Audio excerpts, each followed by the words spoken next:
Here are the Monday Night Footballers, and today we're going to talk about the Raiders and the Raider week in Kansas City. And, of course, we Kansas City people kind of shrug our shoulders upwards when it comes to the Raider week.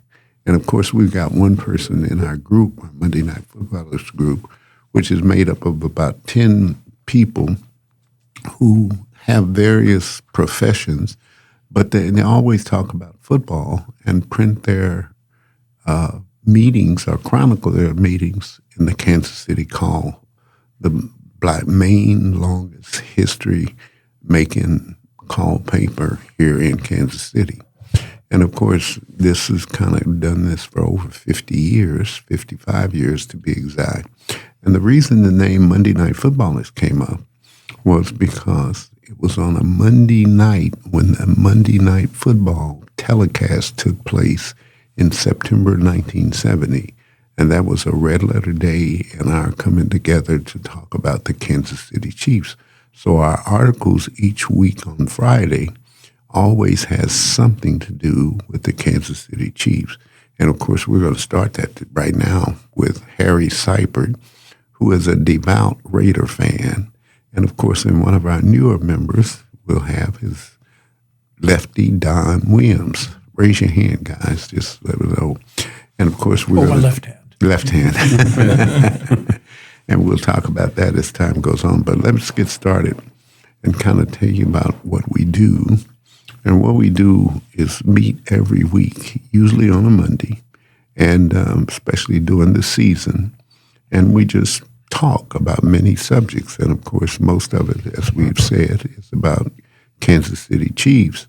But there are other things that we talk about in the community because most of us are octogenarians. Now, if you don't know what that word means, I want you to look it up because it's a very practical word and it has more connotations to us as a group because we have lived an awful long time. Or put another way in public health language, we have outlived our expectations. So the fact that we've been here a long time and watched the Chiefs since its very early beginning, we've developed a sort of a one-sided view of football. And so that's what we're going to talk about here today. We've got Harry Sypert, who is a devout Raiders fan, and he's about to be lynched. And if you don't know what lynch means, it means that you're going to get choked. Now, as I said earlier in the podcast here, that one of the very amazing things is the history that flows in and out of our ears, and just what it may be disguised as a good old argument about sports. And so, Harry, we've known you for a long time, but the listeners would be kind of listening for the first time. They don't know why you wear that damn hat all the time that says Raiders. And, of course, this is Raiders Week. And, of course, a lot of things have happened in Raiders Week. Usually they were kind of fights and all kind of things that took place during Raiders Weekend in Kansas City because Kansas City and Oakland, previously the Oakland Raiders. Okay, keep going. Okay.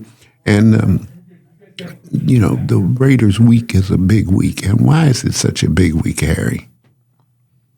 Well, between the Chefs and the Oakland then Raiders, they were two of the teams who came over from the old American Football League. And so that rivalry's been going on since 1960 when the Chefs were in Dallas, the Dallas Texans.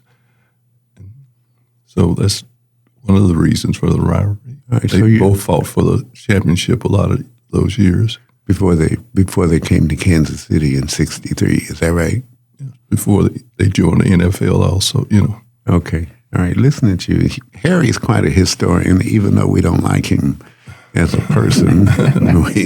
we have to respect his statistical ability and his accuracy. Truth hurts. All right, the truth is painful. Okay. And this guy is amazing with stats. I mean, he just keeps up with stuff. And I always wonder what happened to him as he came out of Oklahoma.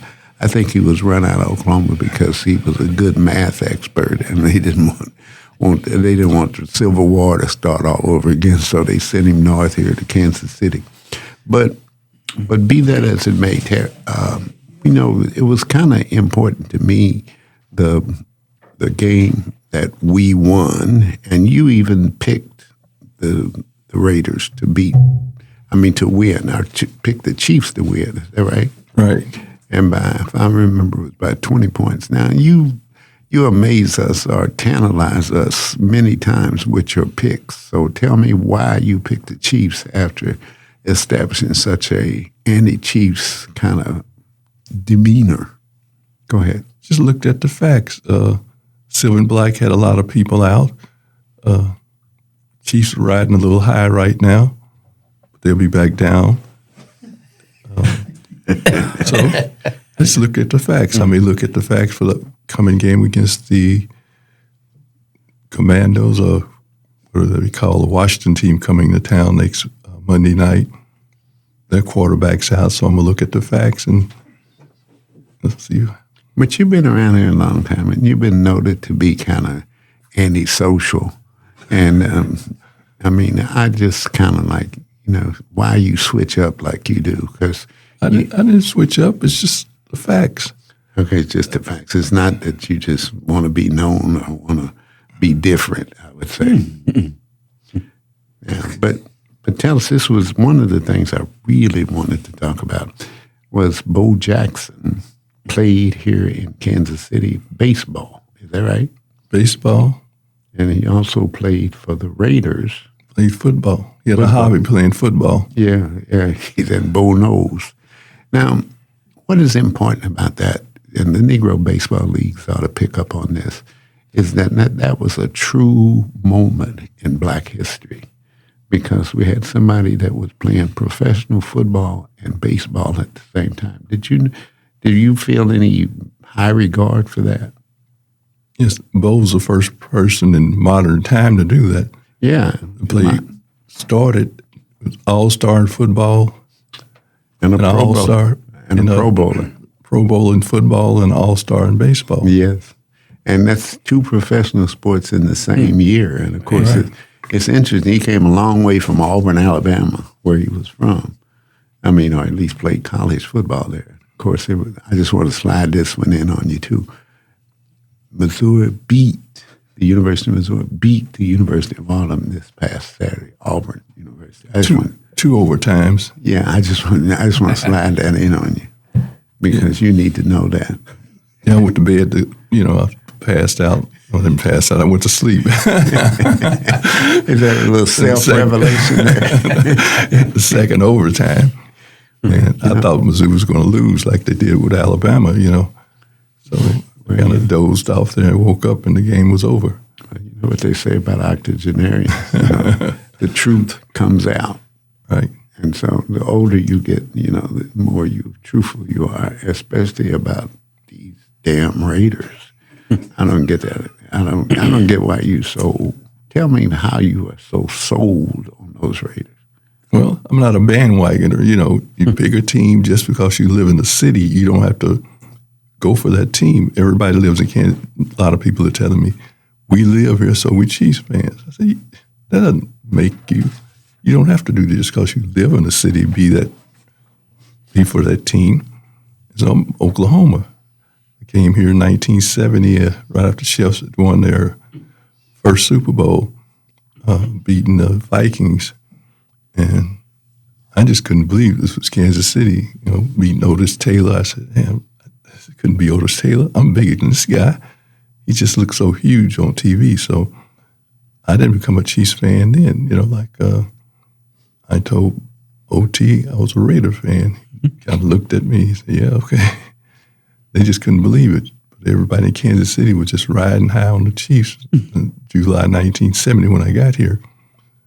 And I told them I was a real football fan. A universal football fan. Yeah. Not just one city or whatever. Just because you live someplace, you don't have to support that team. Yeah, but we write this column every week, and every time I come to you, I always think about, like your checkered record as far as being Chiefs fans, you know. So sometimes you in and sometimes you ain't. And this time you did say that the game will not be like the old Kansas City Raiders contest. What do you mean by that? Well, back when we was playing real football from 63 to 97, you know, it was a different time.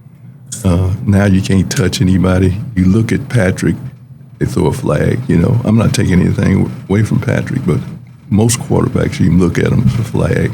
You hit somebody hard, it's a flag. But back when we played real football, the object was to take a person out. Yeah, that's right. Not to really hurt them. You wasn't really trying to hurt them, but you wanted to inflict pain. Well, So maybe they wouldn't come back your way again. you didn't want anything to get in the way of your tackling. Right. Nothing. I mean, that's what the game was called for. But anyway, we're the Monday Night Footballers, and we've got a podcast here, and we're talking to Harry Sypert, who has consistently been a Raiders fan for a long time, and he ain't too proud to beg sometimes. But this last week, when the Chiefs beat the Raiders, he was fortunately on the right side. And I say fortunately because sometimes he's always on the wrong side because he's so committed to the ideals of what the Raiders represent. And once you say just a word about that, Harry, just, you know, why you kind of like support the Raiders so much. Because they people's second chances, diversity, first team to hire minority head coaches, you know, Art Shell, then Tom Flores, who played here for the Chefs back in the day. He played for Kansas City. And he went up to Oakland, started quarterback, Super Bowl winner. But Raiders did a lot for diversity, recruiting from black colleges in the South. And like I said, giving people second chances. I was expecting you when we did our predictions for the week. And by the way, you predicted that the Chiefs would win by 20. And of course, they ended up kind of beating the Raiders this week by 31 points, I guess. 31. 31. And so on a scale, you won it because everybody else was a lot more conservative in their picks, even though everybody picked the Chiefs. But I just want to go back to one memory of that game. And, you know, being back in probably 87 or something like that, we watched that game on TV together. And I was trying to figure out this morning whose house, as we go through the rotation of people, whose house we were when the Raiders played, or Bo Jackson played in that 1987 game when he just went wild. He just went wild, and I think he gained something like over 200 yards of that day and whatever. But I don't remember that. Okay. It was here in Kansas City when me and my son, we were down by the tunnel, and Bo came out, and Jamie Quirk, Red Balboni came out with the Raiders with Raider jackets on, and they were throwing baseballs. When I say they, the Kansas City Chefs fans were throwing baseballs at Bo. My son said, "Daddy, why are they doing that?" I said, "Well, Bo's playing for the Raiders now instead of the Chiefs." They said they didn't want him, but Bo didn't have a real good game, as I remember. Devon Cherry hit him real good one time, and the crowd all stood up, you know. But they really wanted Bo to play with the Chiefs. But in the end of the baseball season that year, Bo said, "I'm going to have a hobby this off season." And they said, what will it be, Bo? And he said, "I'm going to play football for the Raiders." Everybody stopped. They said, "Bo, how can you do that? You haven't been to training camp." Bo said, "I don't need training camp." He had a little stutter back then. So the next Sunday, Bo started running back for the Los Angeles Raiders. Well, without training camp. Well, I just know that he was an all-star baseball player and a Pro Bowler at the same time. You know, and that just kind of speaks of sports. You know, we've got a mutual friend, Jerry Price, who is an all-star golfer, but he coached football. And of course, he played baseball. So all these sports it almost says that there is a genetic or a gene in all of us that allows us to overcome difficult body-mind connected sports. Would you agree with that? Well, somewhat. Back in the day, back in the 60s, late 50s, when I was coming up, you had to play numerous sports. So we played baseball, played football, ran track. You had to do it. If you played one, you had to play the other. Yeah. Well, it certainly does something. It's kind of isolated now. You either play basketball or football or even baseball. Now even getting more popular is soccer. And of course the universality of soccer is very appealing. But getting back to you, like when we make these predictions, that is the one part of our longevity, our 55-year longevity, that stays in place, that we predict the outcomes of the Chiefs games. And I want to get at your variation in there because you kind of come and go. I want you to know you ain't consistent in your belief or patriotism to one team or the other. Right? I'm a Raider fan to death. I pick the Chiefs when I think they can win. I don't agree with, their play sometime. Most of the time I don't agree with it, especially the Royals. I just look at the facts and see,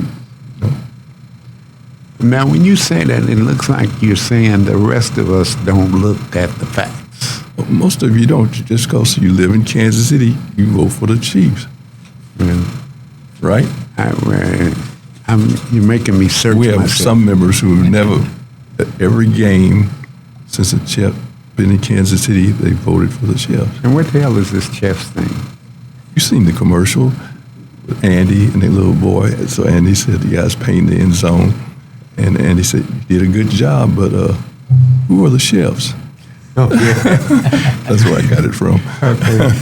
So it's the misspelling in the commercial that. Yeah, that commercial's been out for a while, a different one, even before Andy came to town. A lot of people were calling them Chiefs. Yeah. Well, especially when they were losing back after the first Super Bowl. Well, the second Super Bowl they win the first one. It wasn't called a Super Bowl then, but they had some lean years there after they won that first Super Bowl. They thought that Hank stayed with his players too long. They got kind of old. Yeah, and they escorted him right out of here, didn't they? Way back there. I mean, I don't know what happened, but he was winning, or at least he produced some awful good players. And that's another conversation we'll have sometimes about the HBCU connection to the American Football Conference or the American Football League, which has now become the AFL. And of course, we'll talk about that sometimes. But right now, I need to get into two other people into this broadcast here. Excuse me. That's what happens when you're an octogenarian. But anyway, I want to introduce to some our lone left-handed member of the Monday Night Footballers, and that is Don Williams. And Don, raise your hand there. Oops, left hand. Left hand.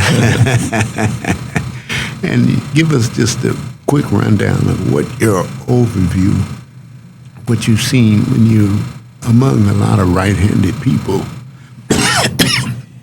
Let me start out by saying first, I want to give Harry a little kudos because to bring this story around, I was exiting Costco yesterday, and I heard one of the door checkers say something about silver and black, and the other one went kind of ooh type thing, and I approached that person. I said, "I'm silver and black," and she said, "Oh." I said, yes, I'm from Oakland, California, and that was my home team for my entire life in watching football, other than the University of California and the 49ers, but that was San Francisco, not Oakland. Okay. And they asked me, what's so good about the Raiders? And I got that from Harry. one of the first teams to integrate roommates, hire minority coaches, et cetera, et cetera. And I still hold a very high respect for the Raiders for that. Now, because I've lived in Boston and all over the country, Nobody like that Harry Sypert. I have come to the point where to fit in a city, a town, I feel it's necessary to support your town. This town has the Chiefs, and so I support the Chiefs. I don't always think they're going to win, but I'll go along with everybody else on it. But what's your overall view of the group? The group? We got 3 minutes, and we're going to bring you in. Okay. I have been very impressed with both the personalities, the knowledge of these folks that are now my friends, and their abilities to help me understand things better than I already knew, and I know now how to understand them better. And I think one of those things is in friendship, it means a whole lot different to reading a history book and talking about Jim Crow, slavery, and all that type of thing. But you gentlemen have been through the end of Jim Crow, and you're my friends. And it really hits me deeply to say, okay, I knew about this, but now I have people who can talk to me about it better. And that has meant a lot to me as a human being. Even though one of them is a Raiders fan. Even though one of them is a Raiders fan. I got the Raiders right here, though, brother. All right, listen. All right, we're here on Monday Night Footballers at the podcast. And, of course, we're going to get back to you as time goes on, because we're going to tell the story about you walking into a bar looking for us. And, of course, everybody at the bar thought you were a narc or an undercover agent. Too old for that. And too white. And too slow. Well, but I just want you to know publicly that, we appreciate your perspective, but most importantly, your tolerance and unwillingness to change us, because, part of the reason separation of races is so important is because one or the other wants to change the other one. And, of course, so the emphasis gets put on the change rather than the acceptance. But we'll get on that over time, and we want you to come back. But most importantly, we couldn't go another podcast without featuring you.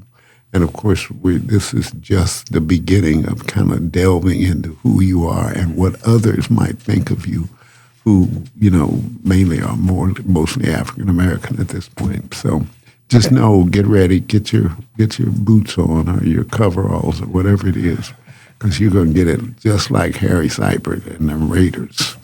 But anyway, we want to bring on here a young man that's been watching this now for like about 3 weeks, kind of get this podcast off the ground. And of course, he has a special notation because he's one of the columnists here at the Kansas City Call paper. Why don't you come up and join us there, Trevor? We'll tell us a little bit about yourself. Yes, I'm a staff writer for the Kansas City Call paper. I am grateful and honored to be able to be in this position now. I'm here to do whatever is necessary in order to make things work, and whatever I can contribute to. I'm honored, like I said. So, and I thank you so much for letting me sit in and join in with you guys. So. Well, you're our next generation, and we've got to pass whatever it is we know on to you, right? Whether you like it or not. Right. I'm all ears. Yeah, and now who are you most fascinated with? Who do you think has the best presentation? And I don't want you to answer that now, but as you ride along, I want to know. I want you to be truthful, because the feedback is what we never get, because we're octogenarians now. And, of course, anytime you make it to 80, white or black, you're going to be a little set in your ways. And as you could tell, one person here just to my left named Harry. He is very set in his ways. You know, he's unwavering in his ambivalence, if you must. But anyway, we want you to give us feedback from time to time on what you're seeing or what you're getting or the value of the podcast, because the podcast really is about people, but mostly it's about people who gather and become friends and stay friends for over 55 years. And the conversations that come up are chronicled in the weekly newspaper here in Kansas City. And it's just funny that people buy the call paper just to see what we talked about. And of course, once I learned that, or once I began to sort of kind of keep up with the conversations myself, and I learned an awful lot in the process, even though I'm not going to tell Harry that straight up. But it's the learning process that's more important, and I hope you kind of pick up on that as you go along. Will you do that for me? Yes. And, you know, and we wouldn't mind if you wrote about us, because half of us won't be around at the time anyway. Yeah, and this was about the game yesterday. I took down a couple notes as far as the Chiefs or whatnot in that game yesterday. Let's see here. And this is, I only got like 3 different references or whatnot. 33 dropbacks Mahomes had. He only got hit twice out of those 33 dropbacks. He only got hit twice. So the offensive line was playing very well. And that was through 3 quarters. The defense, we held the Raiders to a total 93 yards, which is astounding. 30, the Chiefs had 30 first downs, and 21 of them came in the first half. And that's the most since the year 2000. We had as many first downs as the Raiders had plays. They had 30 plays, and we had 31 first downs. And I noticed you looked at Harry when you were saying that. I didn't play. Yep, that was the first shutout since 2011. Yeah. So. Well, it was kind of ironic that you would be sort of the last person to speak, and at the same time, it seemed like you were listening very carefully to what Harry was saying, because you counted him all the way down. But can imagine what it's like sitting and listening to him for over 55 years. Right. Once a week. And, you know, and we've got to call him a friend, not because he's a friend, because we don't know what else to call him. Right. That's understandable. Well, but a very, you know, guy that you can learn a lot from. And I think Don said it best, you know, people turn into friends that you didn't expect to be your friend. But you have to respect this guy for his statistical knowledge. He has almost a perfect recall. And, of course, whatever has happened among us, you know, I can see him writing about us someday or being a part of this podcast. And one of the reasons we want to make him a permanent part of this podcast, because he knows statistically and he's got a good memory. And you're going to counter that, hopefully, and give us your opinion as a young man. And by the way, you didn't mention how old you are. How old 33. Are you? 33. And, of course, if you make it to be an octogenarian, you'll be having your own podcast, too. All right. Well, we welcome you in, and we definitely want you to be here every week that we talk. Thank you. Because we've got to know and join hands with those that are coming before us. Because you got 2 choices in living in this life as a black male. One is that somebody like Don discovers you, or the police. And the latter ain't too good. And that's not talking about it. I mean, it's a well-known fact. And so we want you to kind of get from us a warm handoff of history. And, of course, not the kind of history that you're going to read in the book, but the kind you can observe and be a part of. So we want you to be a part of that, okay? Thank you. All right. That's about it for the week. Gentlemen, anything you want to end up with? Yes. Okay, go ahead. Of course. You know me. All right. I read somewhere not too long ago, and I'm an nonagenarian, incidentally, that anybody that was born in the year I was born in, 98% of them have died. So as an octogenarian, they're getting down in that area too. So you're talking to some pretty old but very wise folks. Very good. You wrapped it up real nice. And Harry, do you have the final word to say? Just win, baby. All right. Well, that's it. We'll be back here next Monday to do it all over again, where we'll keep talking about the Chiefs and anything else that you could imagine. And we'll try to hand this off to our next generation, something that octogenarians just love to do. Remember that word now, octogenarian. See you then. Bye-bye.